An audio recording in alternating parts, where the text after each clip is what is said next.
சீனா தேசத்துல யூன் என்கிற தேவ மனிதர் அவர் அந்த இடத்துல வல்லமையா ஊழியம் செய்து நிமித்தம் பிடிச்சி சிறைச்சாலையில போட்டுட்டாங்க. எப்படி அந்த மனிதன் உபவாசித்து ஜெபித்து சிறையில் அடைக்கப்பட்டபடி 2 காலை உடைச்சிட்டாங்க.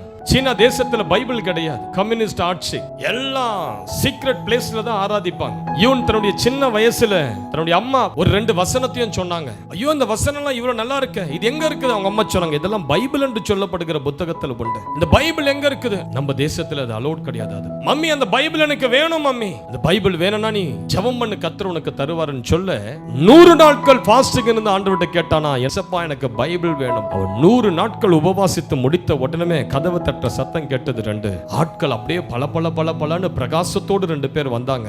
அழகா ஒரு பேக்ல இருந்து ஒரு புத்தம் புதிய கோல்டன் பைபிள் எடுத்தாங்க, யூனுகிட்ட கொடுத்தாங்க. கொடுத்துட்டு சொன்னாங்க, நீ பைபிள் வேணும்னு கேட்டல்ல, அதனால பரலோகத்திலிருந்து கர்த்தர் எங்களை அனுப்பி விட்டாரு.